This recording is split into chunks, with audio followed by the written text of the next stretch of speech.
Well, it's a fabulous morning on the River Trent. It's opening weekend. Oh, there's nowhere else I'd rather be.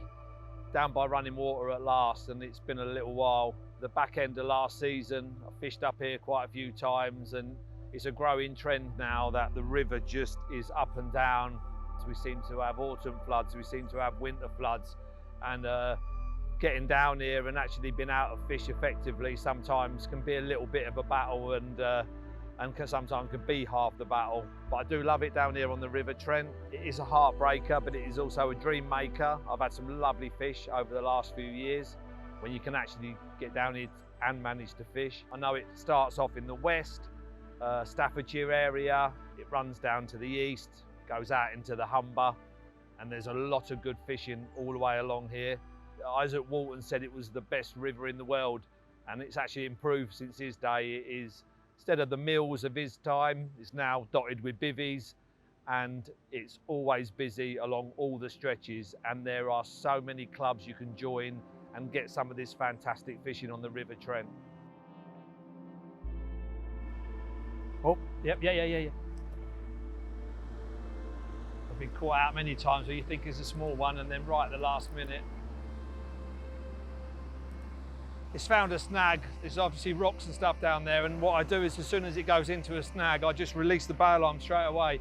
Just hold the line and then just feel the fish, because the fish will pull away from the tension and theoretically pull the lead back out of the rocks or whatever's down there. And there is a lot of rocks down there.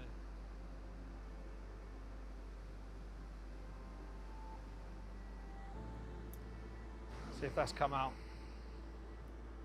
Yep, so feels like it could be out. Yep, it's come out. There you go.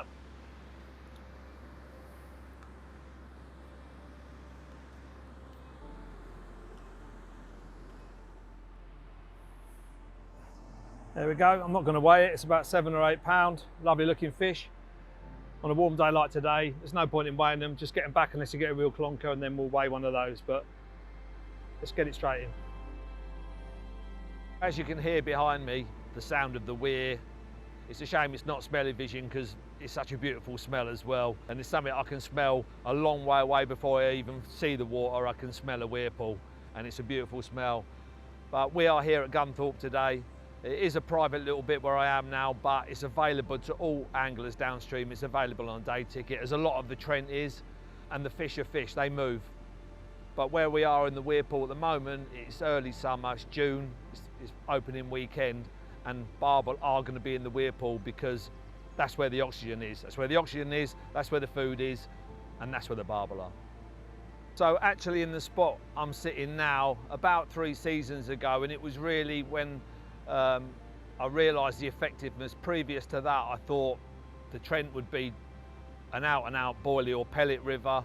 It was the back end of the season, frosty. I was the only one down here, and just in this swim here, I'd endured a biteless night, and I started packing my gear away. I decided to go onto the Maggot feeder on the left-hand rod, and as I was packing my gear away, I heard a couple of bleeps, look round, and the rod, I don't know how it had bent round so far without actually either taking off or snapping.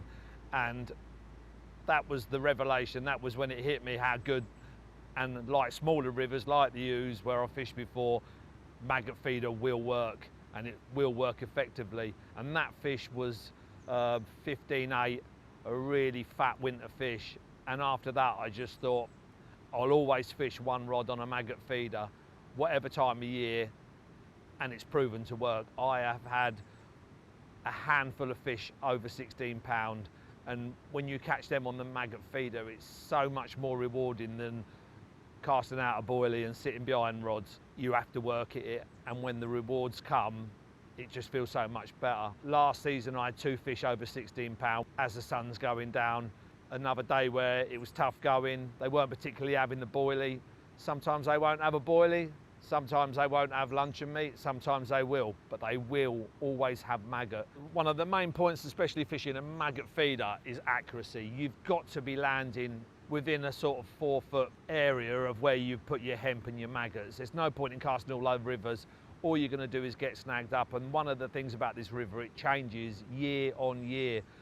what you think is a clear spot from the previous season, we've had a winter of floods, there's now half a tree down there. Boulders move. So you've got to make sure that everywhere you fish is clear before you actually start fishing the feeder, or you're just going to lose your gear. So we'll have a look at the first rig I'm using today, my Boilie rig. So I've got 15-pound main line on here. This is down to a lead-free leader, which I've spliced myself. I make a lot up in advance, and this protects the first section of the main line from the rocky bottom or any snags that are down there. Gives you a little bit more resistance against any of them snags. A 5-ounce lead, which runs freely along a lead clip down to a bead. This goes to a quick release clip, which is very easy to unhook and change your rigs as they get damaged. I've got about a 2 foot and a half length there, maybe, of 15-pound fluorocarbon. It's a boom that will kick the bait away from the lead. This is down to, all my knots are just overhand loops, very strong, very easy to change. A piece of putty down there just above the section holds it down onto the bottom, and again it's loop to loop. 15-pound gravel braid there, which is tied with a knotless knot on a size 10 XT hook and a couple of little 8mm fish meal boilies on the bottom there, and it's pretty bomb-proof, that rig. And if there is any damage on it, very, very easy just to pull it apart, change your boom, the loop to loop, just release them, change it if your hook does blunt over, and that's all you need, very simple. So I have clipped up my lines because when you're fishing up to the ledge where I am here, you've got to be super accurate. There's no room for error at all. 2 or 3 foot to the right, you might be in a snag. I know where there is a clear spot out here because I've had a cast with a lead. It does change year on year, but again, this year it's clear. I can feel the gravel. A nice donk down, and as you pull back, you can just feel it judder along. I don't want to be left or right, so if it's not in the right place, just bring it back straight away. Put on a new bag and get it back out there. But I've even marked out where I'm standing, so I've got my line of fire where I'm aiming for. I know where I need to stand to. I know I'm 11¼ wraps. Even to the point where you hold the rod up is important, because if you cast and then point your rod forward, you're taking another 5 foot towards the ledge, and if you've got it back behind you a bit, then you're going to be coming too close in. So you've got to remember to hold the rod in the same place each time you cast, and if you're not happy, redo it. You really need to be inch perfect. The Boilie rod, I've cast to the shelf of the weir, always a good spot, into the rushing water, and that's where you're going to find the barbel. You're going to find a lot of smaller fish there as well, to be honest with you. I always seem to find the smaller ones up that end. With the maggot feeder, I like to pick an area where I'm going to fish, but it's not just where I'm going to fish where I think the fish are at the time I cast to them, it's where I want to bring them to. And I want to bring them to that area because I want to keep that feeder going to the same spot. There is no point in casting 5, 6, 7 rod lengths out, and then once the sun goes behind the tree and you start losing the light, you know, on a big river, you're fooling yourself if you think you're going to get your feeder back out there accurately. You can mark your line up, and I have done that before, but if I fish 3 rod lengths out, I know that I can build up my swim, and eventually the barbel are going to turn up there. So it doesn't matter unless there's an actual feature like a plateau or a nice gravel run a bit further out. I will find the area which is castable to me, and then I'll maximise that area with the maggots, keep going in alongside their hemp. Fishing the Boilie rod, as I said, it will fish on its own. PVA bag, you can put it out into a spot you know is clear, and if you just keep topping up that area, that's fine. But maggot feeder, as I've said, you've got to be super accurate, and when I start my sessions, once I've established where a clear area is, ideally a gravelly run, then I will drop with my bait dropper a dozen or so hemp, dozen or so of maggots, and then fish my feeder, which is cast regularly over the top. And then as I start getting towards bite time, which is usually as the sun dips across the trees, I'll have another go, bait drop again, another 6 or 7, and then again regularly casting the feeder over the top of it. You've got to keep that maggot trail going in there, because as soon as it dries up, the fish will disappear. So I've been lucky enough to get a couple of the new 2.25 barbel rods, which are absolutely ideal for this river. Normal 1¼ 1.5 pound test curve rods, you'll get found out on this river. You need something, like I say, with a bit of backbone. And there's 2 types of fight I think you get off a barbel. The smaller fish, they'll wrap your knuckles if you're not careful, and they'll strip line and go off downstream and run ragged all around the swim, whereas the bigger fish always find, you know straight away as soon as you've got a big fish, they hug the bottom with their big pectoral fins, they stick down there, and it's just a matter of levering them up. They go back down, lever them up. They don't seem to swim off. If they're going upstream, you know you've got a very big fish. Big fish always go upstream, small fish always tear downstream. That rod does both those things. It keeps them up off the bottom, and it'll also stop a smaller fish in their track. So they're ideal for a river like the Trent.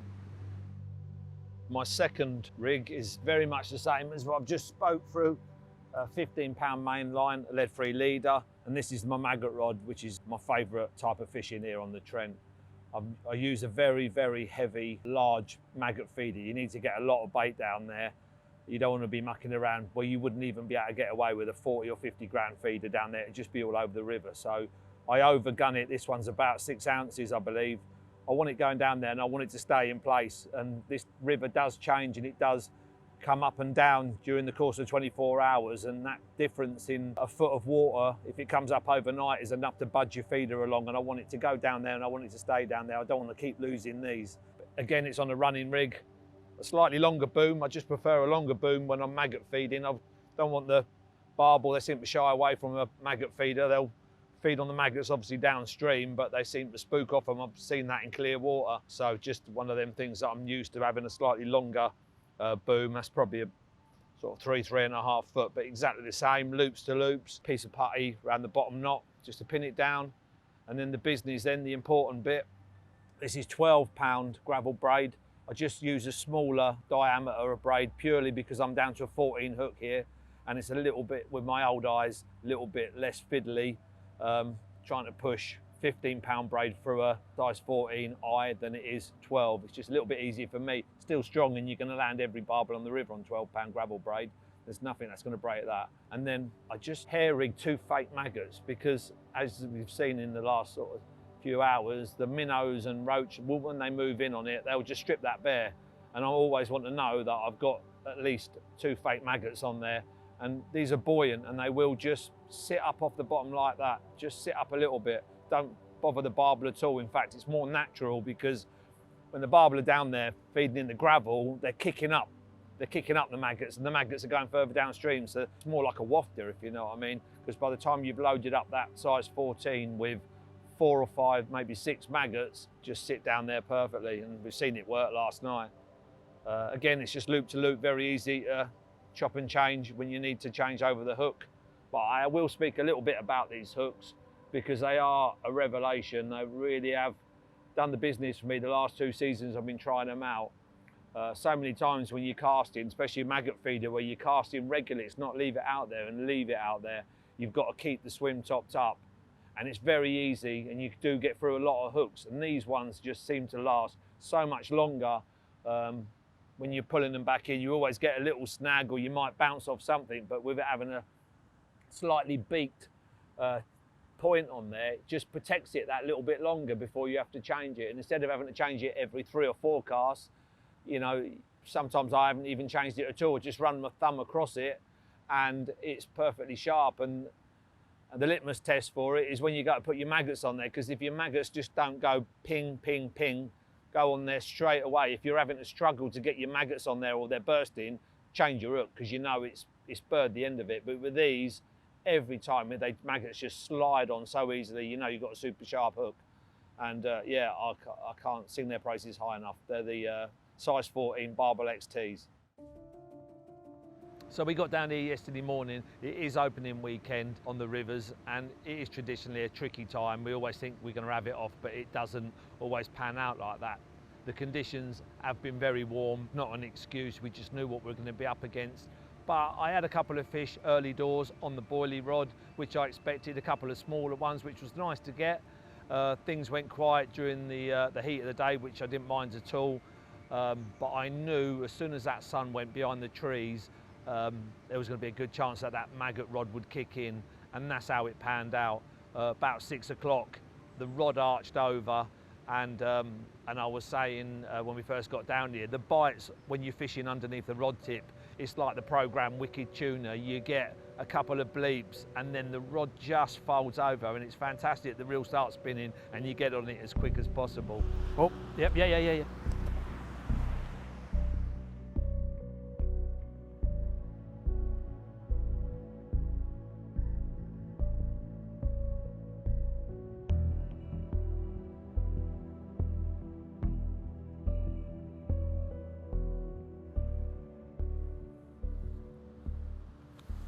But I set myself a target to prove a point. I wanted a double on the Maggot feeder. We've had one fish already, a few on the Boilie, but this means so much more. A double on the Maggot feeder, 11 3/4, absolutely mint barbel. That's what we come for and that's what I wanted, that's what I got. We were lucky that we had a fish over 11 pound. I just wanted to, you know, I set myself a target of a double. It'd have been nice to get one of the really big ones, but an 11 pounder just proves that the Maggot feeder works. And then we had another double after that before I called it a night. Great fun on the Maggot feeder. Mission accomplished, I think. It works well. It is good fun again, as I said. Feels like proper fishing to me.